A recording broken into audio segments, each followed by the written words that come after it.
Toute la semaine durant, je vais dire comme ça, j'ai été vraiment éprouvé parce que je me souviens le dimanche, pendant le lundi, vous étiez là, on avait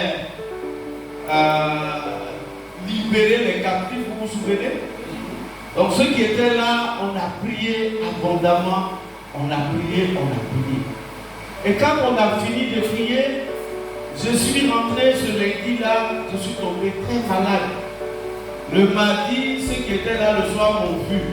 Vraiment, c'était difficile. Je ne savais pas comment faire, mais j'ai foncé, je suis venu, j'ai fait l'enseignement.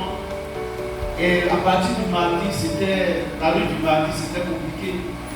J'ai failli dire à ma femme, va réveiller maman Sonia et puis accompagner moi à l'hôpital, mais, alléluia. Mais c'était compliqué. Chaque 2 minutes, j'étais dans les toilettes. Tout le quartier dormait. Et j'ai pensé à vous. J'ai dit, ah Seigneur, l'église est jolie, tu m'as donné comme ça. J'ai vraiment pas tué, puis j'ai mouru comme ça. Alléluia. J'ai pensé à vous. Et toute la semaine, pendant ce temps de maladie, je cherchais un message. Je demandais à Dieu de me donner un message. Si je le guéris, je vais le dire à mon peuple. Certainement, je voulais un témoignage. Mais Dieu me donne un conseil que je veux partager avec vous ce matin. Alléluia. Ton amen là, c'est pas chaud ce matin. Ah. Alléluia. On prend le livre de Genèse, le chapitre 5, le chapitre 5. On va lire du verset 18 au verset 24. Genèse, chapitre 5, verset 18 à 24. Ensuite, on prendra le même livre de Genèse, chapitre 6, et on lira seulement le verset 9.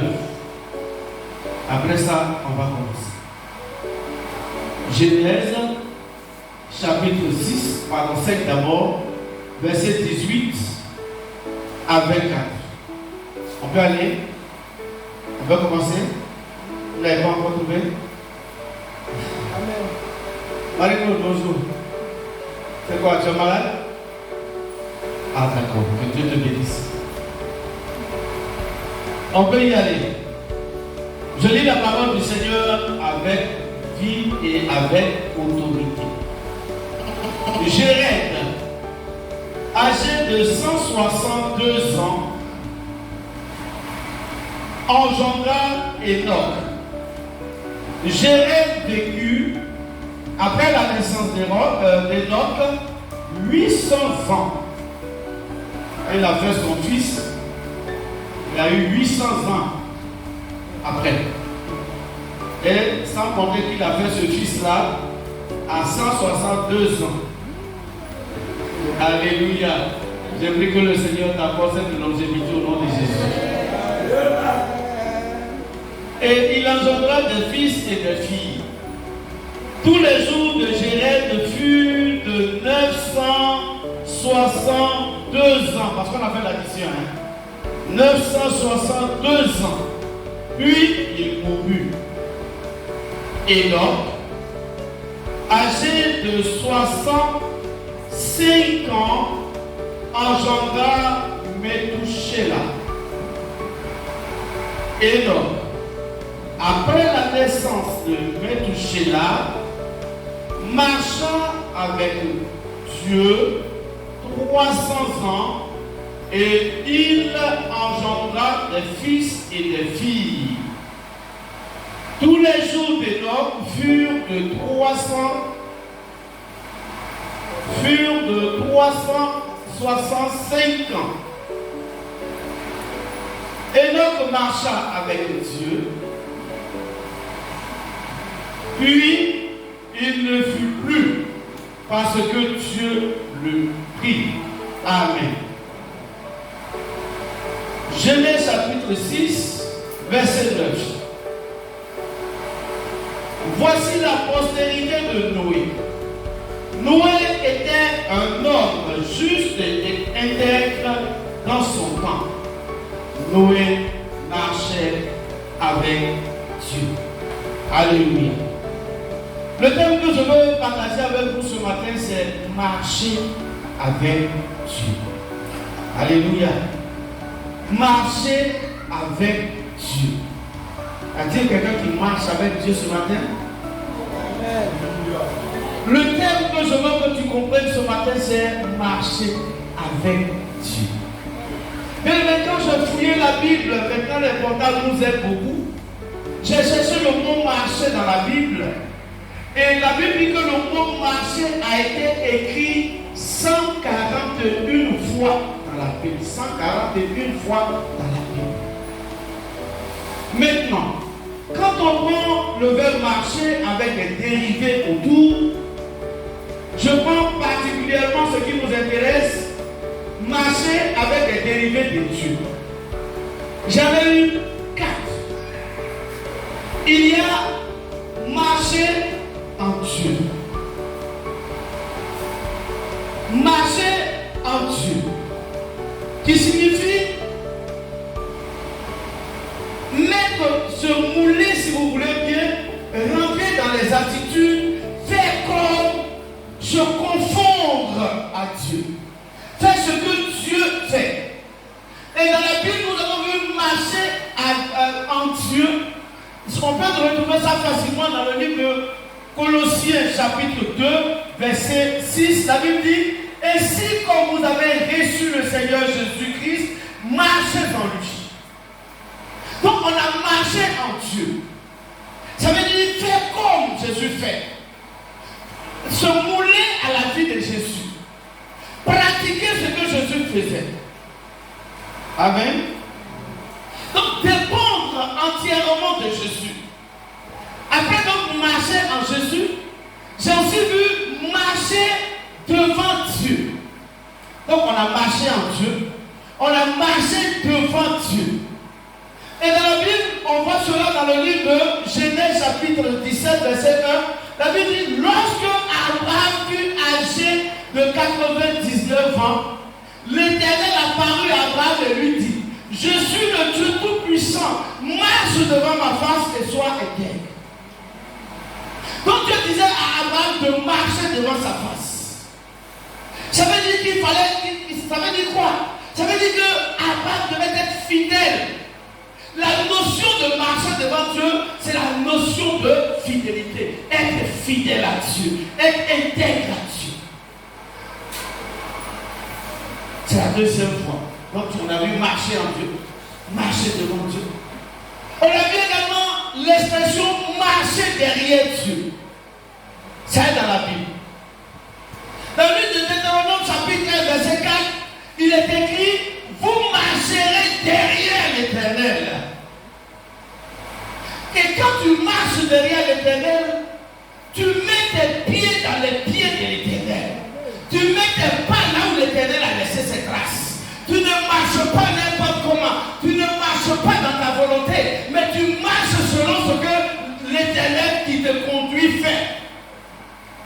Dans la traversée des enfants d'Israël, on a vu qu'il y avait une colonne.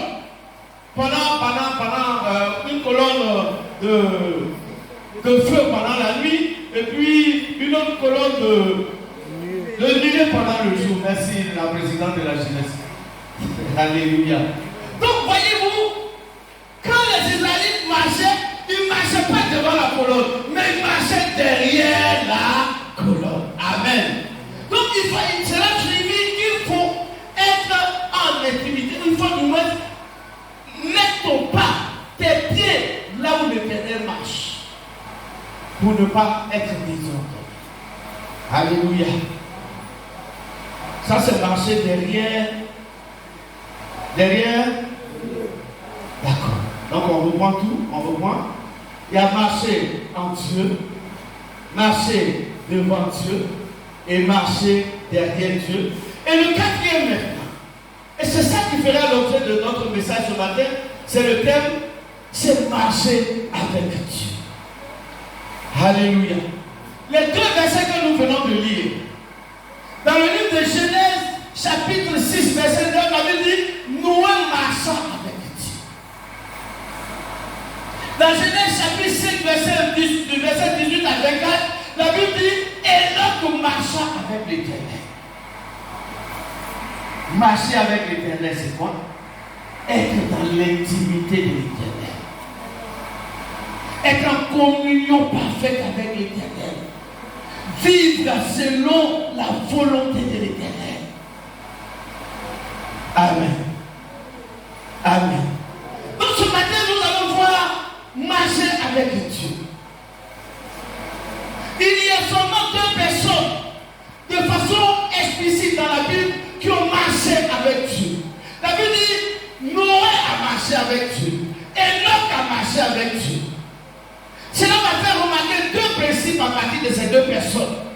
Le premier principe, c'est que quand tu marches avec Dieu, Dieu te distingue. Tu n'as pas dit amen. Si tu marches avec Dieu, tu es distingué parce que c'est le Dieu de la distinction qui marche avec toi.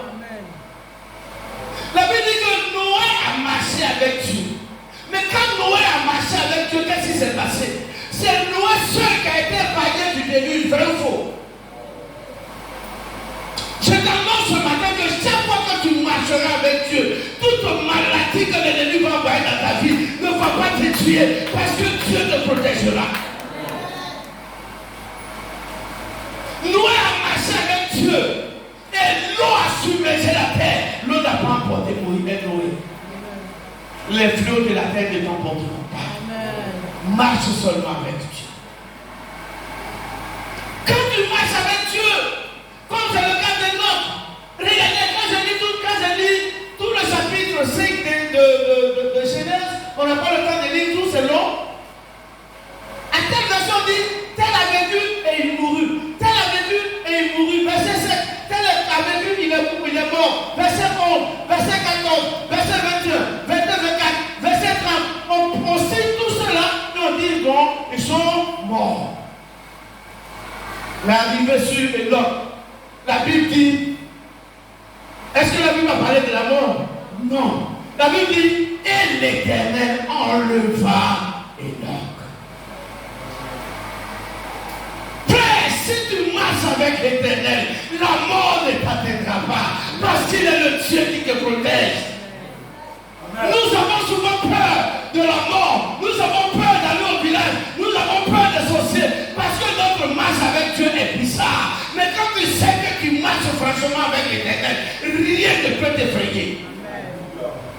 Le diable est sous tes pieds. Amen. Alléluia. Donc c'est le premier principe quand tu marches avec Dieu. C'est le principe de la distinction. Tu es distingué. Alléluia. Il y a quelqu'un qui a marché avec Dieu, mais même si la Bible ne mentionne pas ça exactement, la Bible parle dans le livre de 2 Chroniques, je crois bien, dans 1 Chronique chapitre 4, verset 9 à 10, la Bible parle d'un certain Japheth. Japheth, quand il n'avait pas connu Dieu, il était dans la souffrance, c'est la Bible. Mais quand il a commencé à marcher avec l'Éternel, la Bible dit l'Éternel l'a honoré. Bien, mais Dieu est prêt à t'honorer chaque fois que tu marcheras avec lui.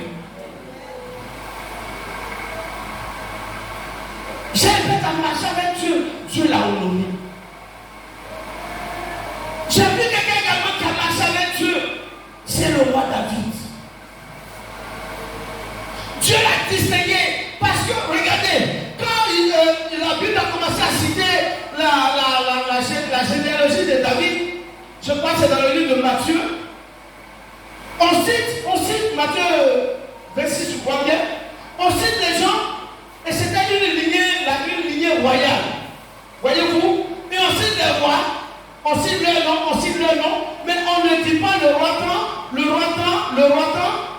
Et arrivé sur David, il dit, et on père engendra David. Le roi David engendra Salomon, et Salomon engendra X là-bas. Alléluia. J'ai dit, mais c'est une lignée de rois.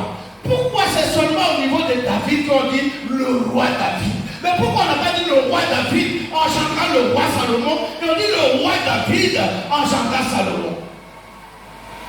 Quand tu marches avec Dieu, vous pouvez être ensemble, vous Dieu va vous distinguer. Dieu va mettre la distinction entre ceux qui le servent et ceux qui le servent et ceux qui ne le servent pas. Ceux qui servent Dieu, honnêtement, Dieu les distingue. Frère, vous pouvez être sur la même liste. Vous pouvez appartenir à la même liste. Mais Dieu va te distinguer à cause de ce que tu marches avec lui. David était sur la liste des rois. On a cité tous les rois, même son père Obed. On n'a pas mis roi derrière. Mais au niveau de David, on dit le roi David engendra Salomon. Cette année, Dieu te distinguera. À cause de ta fidélité, à cause de ta marche avec lui, Dieu te distinguera. Alléluia. C'est donc le premier principe, le principe de la distinction. Deuxième principe, c'est, regardons un peu. Noé a marché avec Dieu. Enoch a marché avec Dieu. Regardons. Dans le chapitre 5 toujours, ce que nous sommes en train de lire,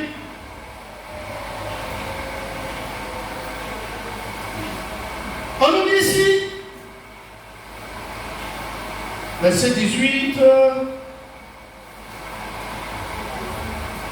ok, verset 21, on dit, Enoch, âgé de 65 ans, engendra Methushélah.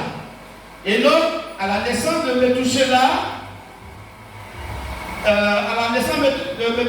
marchant avec Dieu 300 ans, et il engendra des fils et des filles. Mais au niveau de Noé, on dit Noé marchant avec l'Éternel. Donc il y a deux types de marche avec l'Éternel. Et donc il y a deux types de chrétiens souvent. Noé a marché avec l'Éternel toute sa vie. Mais regardez Enoch. Enoch, la Bible dit ici que Enoch a commencé à marcher avec l'Éternel à partir de la naissance de son premier fils. Le faux. Donc il y a deux types de chrétiens. Il y en a qui ont passé toute leur vie à suivre Jésus, mais il y en a qui suivent Jésus à partir d'une certaine bénédiction. Mais le problème c'est où? La plupart du temps, c'est quand ceux qui suivent Jésus depuis leur naissance, quand il y a une petite faille, ils s'abandonnent. Parce que le monde commence à les influencer. Mais pour quelqu'un comme Enoch, qui a vécu 65 ans, qui a eu un enfant, et à partir de l'enfant, qui a commencé à marcher avec Jésus, je me suis posé la question, mais qu'est-ce qui s'est passé? Beaucoup de personnes accouchent ici à Bignan. Les gens font 2 enfants, 3 enfants, mais ils ne sont jamais venus à Christ. Mais pourquoi lui, à la naissance d'un premier enfant, il marche avec Dieu? On va répondre à la question plus tard. Mais je vais simplement te faire comprendre que, en réalité, ce n'est pas facile d'avoir d'abord de la bénédiction et de venir à Christ. Et le genre de chrétien qui vient à Christ après avoir eu une bénédiction, c'est rare. Et quand on le voit, il faut les féliciter. Alléluia. La plupart du temps, les gens viennent à l'église pour chercher bénédiction. Mais il y a aussi des gens qui, lorsqu'ils sont dans la bénédiction, ils se rendent compte que c'est Dieu qui a fait. Et quand ces gens-là viennent, ils sont collés, cimentés, comme on dit. Je ne fais pas la comparaison entre les deux pour dire tel est bon, tel est mauvais, mais je veux faire comprendre que lui, il a attendu 65 ans de son existence avant de venir au Seigneur, après une bénédiction. Combien sont la génération des Lord aujourd'hui qui peuvent accepter le Seigneur après leur bénédiction, pendant que d'autres qui viennent dans la maison de Dieu, quand ils gagnent la bénédiction, ils fuient la maison de Dieu, ils vont ailleurs, ils s'en vont dilapider leur bénédiction. Mais il y a des gens comme Enoch qui ont le cœur d'Enoch, la génération d'Enoch. Lorsqu'ils sont dans la maison de Dieu et que la bénédiction vient, la bénédiction ne les trouve pas. La bénédiction ne leur fait pas changer d'avis. Ils restent qui sont devant l'Éternel. Je félicite cette génération. Des gens qui ne disent pas, oui, j'ai l'argent. Ils commencent à choquer. Ils changent leur niveau de langue. Et puis, ils ne servent plus le Seigneur. Alléluia. Maintenant, ça c'était juste pour vous montrer que les deux avaient accepté le Seigneur, mais l'un dans sa particularité. Maintenant, on va voir un peu les implications de cela. À quel moment? Parce que l'objectif ce matin que je vais atteindre, c'est d'emmener quelqu'un à marcher réellement avec Dieu. À marcher particulièrement avec Dieu. Avoir une marche particulière avec Dieu. Pas comme le monde marche avec Dieu. Parce que tout le monde marche. Je ne dis pas quelqu'un de dire tout le monde est enfant de Dieu. Et tout le monde n'est pas enfant de Dieu. Il faut savoir marcher avec Dieu. Mais pour marcher avec Dieu, il faut premièrement se réconcilier avec Dieu. Alléluia. Il faut se réconcilier avec Dieu. Dans la Bible, 1 Colossiens chapitre 1 verset 20, la Bible dit, il a voulu par lui réconcilier le monde entier avec lui. Réconcilier tous avec lui. Donc Christ en venant sur la terre, il est venu pour prôner le ministère de la réconciliation.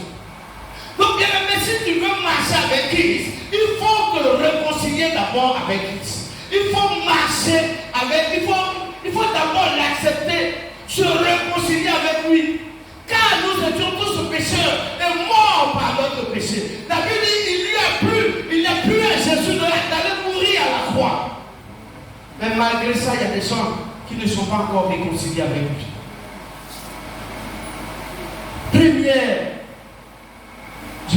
Premier principe, première importance, celui qui veut marcher avec Dieu, la première des choses qu'il faut faire, c'est de se réconcilier avec Dieu. Si ce matin tu es là, tu n'as pas encore fait la paix avec Dieu, sache que pour bien marcher avec Dieu, il faut te réconcilier avec lui. Amen. Mais quand tu veux te réconcilier avec Dieu, c'est d'abord de renoncer à tes péchés. Mais au-delà, c'est de te réconcilier avec ton frère. Parce que si tu n'as pas encore pardonné ton frère, si tu n'as pas encore pardonné ta soeur, comment veux-tu que Dieu te pardonne? Ce matin, je prends la réconciliation au milieu de vous. Que celui qui a encore de la rancœur dans sa vie, par rapport à son frère, par rapport à sa soeur, par rapport à son père, par rapport à sa mère, tu ne peux pas t'asseoir dans la maison de Dieu parce que je pense que tu ne marcheras pas avec Dieu. Il faut d'abord te réconcilier avec le monde et te réconcilier avec Dieu pour que votre marche soit une marche fructueuse. Alléluia. Il faut d'abord se réconcilier. Si tu n'es pas réconcilié avec ton frère, si tu n'es pas réconcilié avec ta soeur, tu ne peux pas dire je veux réconcilier avec Dieu. Dieu que tu n'as pas vu, tu vas te réconcilier avec lui comment? Si tu as encore de la colère contre quelqu'un, même dans l'église, tu quittes à l'église, toi grand serviteur de Dieu, toi grand servant de Dieu, il y a des personnes à qui tu ne parles pas dans la maison. Ta réconciliation avec Dieu n'est pas encore possible. Donc, première condition, comme je le dis, pour marcher avec Dieu, c'est la réconciliation. Il faut marcher dans la réconciliation.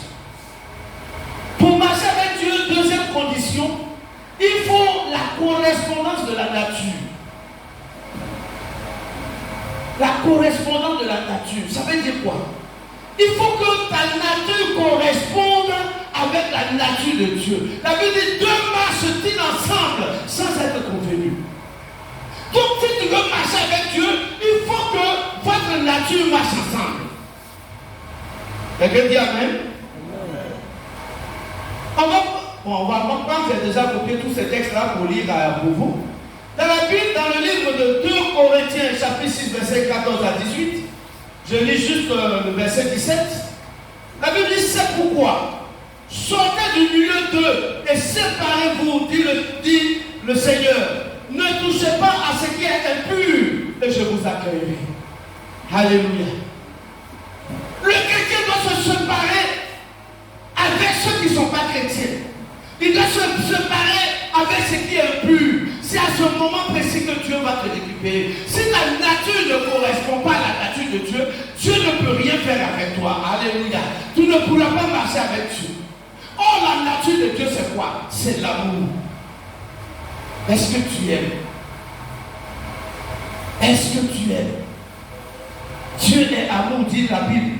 Est-ce que tu aimes? Il faut que ta nature corresponde à la nature de Dieu. Mais la nature de Dieu, c'est d'abord l'amour. Si tu n'aimes pas, tu n'es pas de Dieu, dit la Bible. Et Dieu est également la sainteté. Tu ne peux pas être sale devant Dieu. Pas sale parce que tu ne t'es pas lavé. Mais le péché t'a souillé. Et tu veux marcher avec Dieu. Vous n'avez pas la même nature. Vous n'avez pas la même nature. Dieu est saint. Mais Dieu qui est très saint, il ne peut pas descendre à ton niveau, diminuer de sainteté pour que vous marchiez ensemble. Mais c'est le contraire que toi tu vas faire. C'est de faire l'effort de gagner de sainteté en sainteté pour pouvoir marcher avec lui. Revoyons notre sainteté spirituelle. Nous voulons marcher avec Dieu. Soyons saints devant lui. Nous voulons marcher avec Dieu. Évitons de marcher avec le péché. Dieu marche-t-il ensemble sans être convenu? La Bible dit sortez du milieu d'eux. Sortez du milieu d'eux. Tu es chrétien, zélé, mais tes amis sont encore des païens. Sortez du milieu d'eux. Pourquoi le païen va te dire allons, on va s'asseoir au maquis, on va poser? Vous allez parler de quoi? De Jésus ou du diable? La Bible dit sortez du milieu d'eux.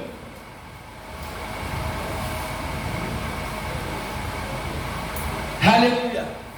Sortez du milieu d'eux. Parce qu'ils ne sont pas saints comme vous. Ils ne sont pas saints. Ils sont pleins de péchés. Ils commettent encore beaucoup de péchés. Merci mon Dieu. Alléluia. La Bible dit sortez du milieu d'eux. Ils ne sont pas saints comme vous. Ils ne doivent pas marcher avec vous. Ils sont intéressés par votre qualité, mais ils ne peuvent pas avoir cette qualité. Ne marchez pas avec les gens qui n'ont pas la même qualité que vous. Quelle amitié! Quand tu lui dis avant l'église, ils vont t'aimer, après t'aimer dans 5 ans, dans 50 ans. Et puis toujours tu continues de marcher avec lui. Sortez du milieu d'eux. Ils ne sont pas dignes de vous. Ils font semblant de vous aimer, mais en réalité ils ne sont pas dignes de vous. C'était la deuxième condition. La correspondance de la nature. Troisième condition, il faut soumettre sa volonté à la volonté de Dieu. Troisième condition pour marcher avec Dieu, soumettre ta volonté à la volonté de Dieu. Parce que si vous avez des volontés divergentes, vous allez voir que vous n'allez pas vous entendre. Il faut que ta volonté et la volonté de Dieu soient la même. Mais regardez, dans le livre de Luc, chapitre 1, au verset 38, Marie a dit quelque chose à l'ange. Elle dit, Seigneur, si c'est ta volonté. Donc il faut que nous soumettions notre volonté à la volonté du Tout-Puissant. Ne faisons pas des choses par nous-mêmes, mais faisons-les par la volonté de Dieu. Jésus lui-même, il a dit au niveau donc de Matthieu, chapitre 26, verset 39, parlant donc de la coupe qu'il devait boire, il dit ceci, mon Père, s'il est possible que cette coupe s'éloigne de moi, non pas ma volonté, mais ta volonté. Tu veux marcher avec Dieu? Marche dans la volonté de Dieu. Marche dans la volonté de Dieu. Ne marche pas dans ta volonté. Dieu ne peut pas descendre pour marcher avec toi dans ta volonté. Mais c'est toi qui dois te conformer à la volonté de ton Dieu. Alléluia. Enfin, la quatrième condition, c'est là que nous allons, tout devient intéressant. La quatrième condition, c'est la communion spirituelle. Donc les 4 conditions pour marcher avec Dieu, on a parlé d'abord de la réconciliation, de la correspondance de la nature, de se soumettre à sa volonté. Et la quatrième et la dernière condition, c'est la communion spirituelle. C'est là que je viens prêcher. C'est là maintenant que j'ai remboursé mes minutes. Alléluia. La Bible dit, toujours dans Genèse chapitre 5 du verset 21 au verset 22, la Bible dit, comme je l'ai dit, Enoch a marché avec le Seigneur quand il a eu 65 ans. C'est pas ce qu'on a dit. Mais qu'est-ce qui a fait que Enoch a marché avec le Seigneur? La Bible dit qu'il a eu son premier enfant. Quand Enoch a eu son premier enfant, il a commencé à marcher avec le Seigneur. Je me suis dit, Seigneur, qu'est-ce que ce premier enfant a pu apporter à Enoch pour qu'il puisse marcher avec le Seigneur cette fois? Amen. Alléluia. Le Seigneur, non, la Bible est merveilleuse.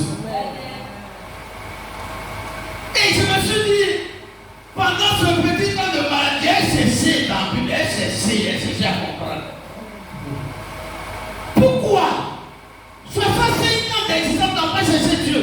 Tu as eu un enfant, mais là, tu dans Dieu. Et pour mieux nous comprendre, je vais partir du nom de son fils. Le premier fils s'appelle comment? Méthusélah.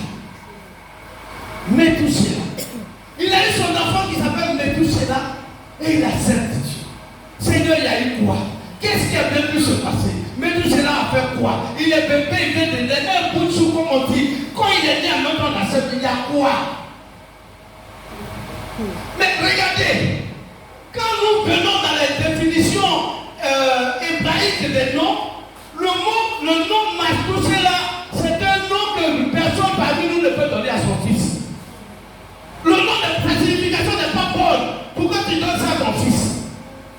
Tu veux que je donne la définition? C'est ce que ça veut dire?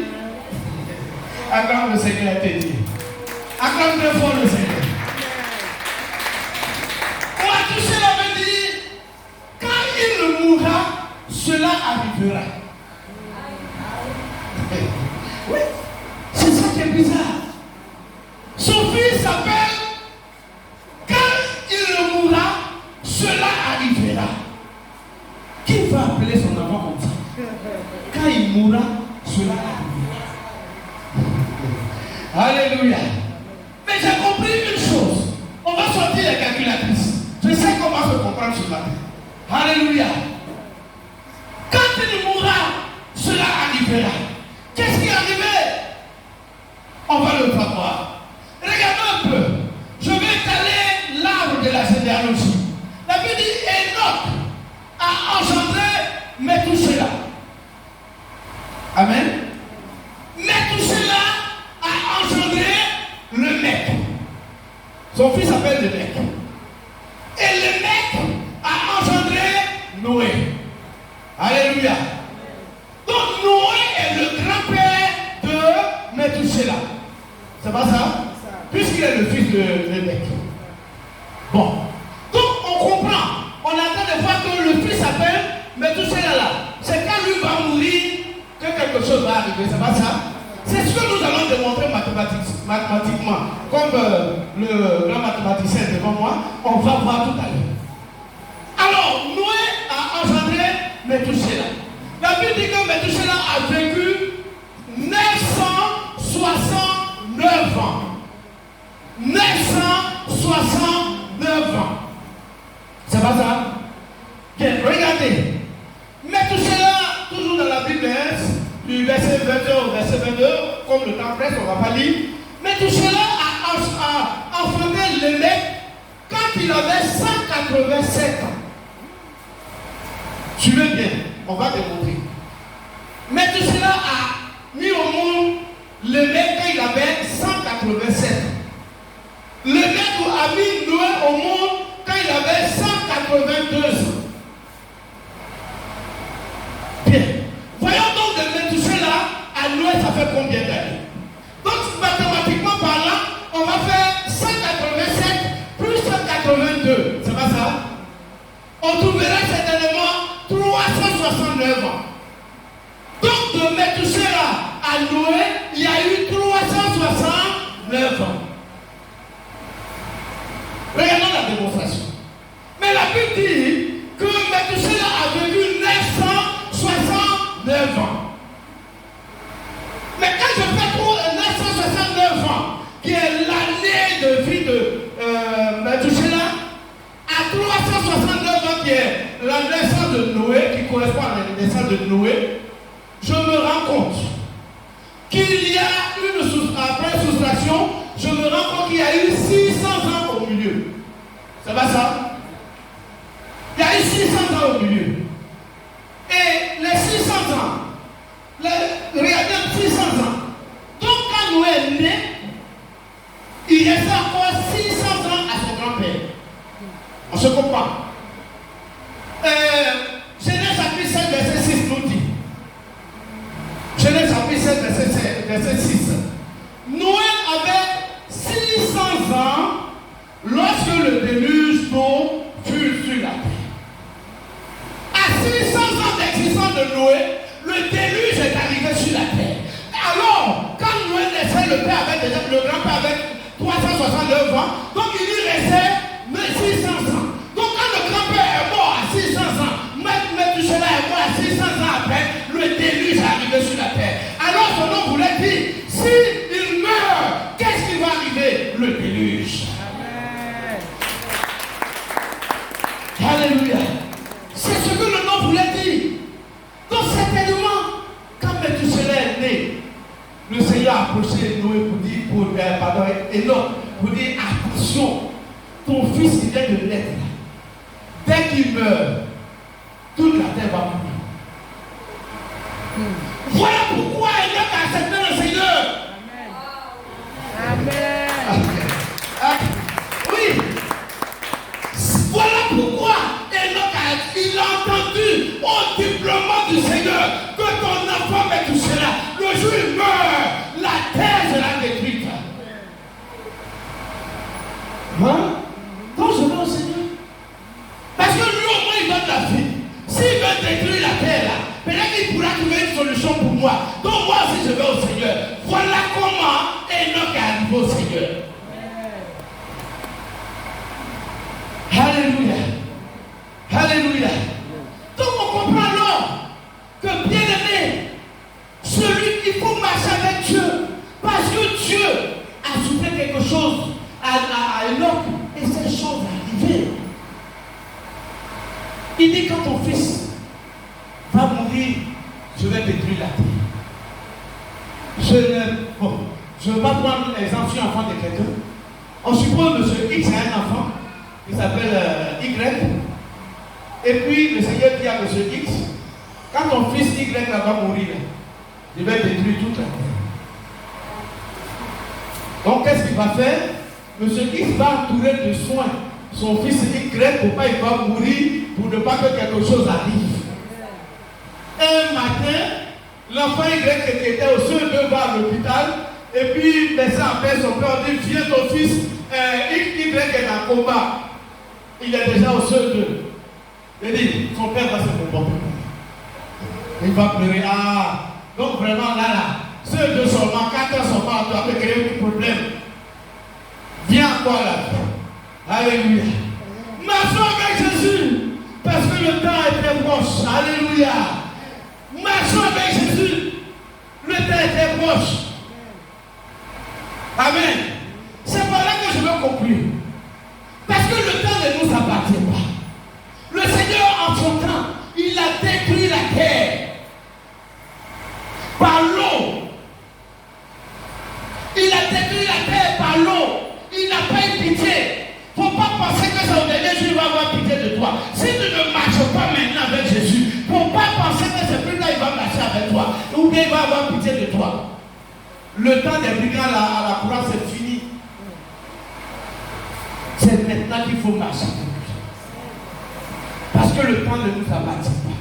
La Bible dit, nous sommes étrangers voyageurs.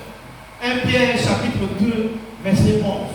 Nous sommes des étrangers voyageurs sur la terre. Terre là, c'est pas pour nous. Donc sachons marcher.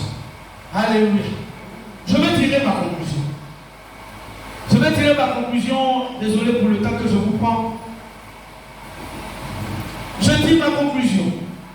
Et je veux lire 2 Pierre chapitre 3, du verset 5 au verset 7.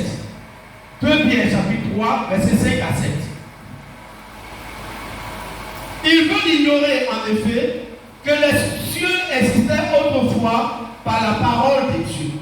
La Bible dit, ceux qui croient qu'on doit manger, on doit boire, que la fin du monde, ce n'est pas pour maintenant.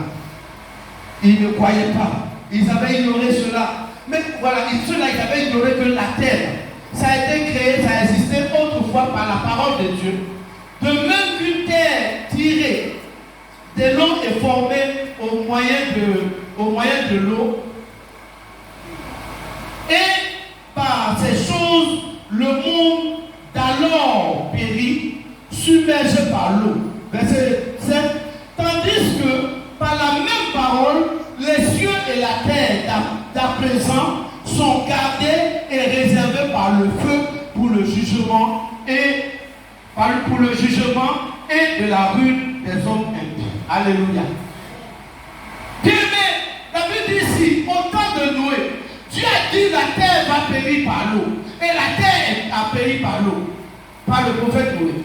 Et le même Dieu dit au prophète de Pierre ici, au prophète Pierre ici, il y a eu le temps où l'eau a tué la terre. Mais le temps qui vient là, ce ne sera pas l'eau, mais ce sera le feu qui va détruire la terre. Alléluia. Frère, je veux te dire sans t'effrayer que la terre sur laquelle tu marches va connaître deux types de baptêmes. Il y a le baptême qui s'est passé au temps de Noé, mais il y a un autre baptême qui vient. C'est le baptême de feu. On ne s'appellera pas au baptême de feu. Voilà pourquoi tu dois chercher à marcher avec l'Éternel. Amen. Alléluia. Amen. Tu vas marcher avec Dieu. Parce que la première destruction, c'était la destruction de l'eau. Mais la prochaine destruction, qui va se faire par les hommes impies, c'est la destruction par le feu. On entend des gens dire souvent pour nous effrayer que la Russie a des armes nucléaires qui vont détruire le monde entier. Ce n'est pas de façon prophétique, c'est comme Pierre en train de dire le temps arrivé où ce qui est arrivé aux gens de Noé qui ont été submergés par l'eau, nous serions submergés peut-être par le feu. Bien aimé, si Enoch a entendu que l'eau va submerger la terre et qu'il s'est attaché à Dieu, il a marché avec Dieu et il a eu de longues vies. Toi aussi, ce matin, je suis venu t'interpeller avec ta marche avec Dieu. Marche avec Dieu. Marche de tout cœur avec Dieu. Car de la marche avec Dieu sortira toute la gloire. Et quand la terre va venir, elle ne te submergera pas. Au nom de Jésus. Lève-toi et acclame très fort le Seigneur. Que Dieu nous bénisse ce matin.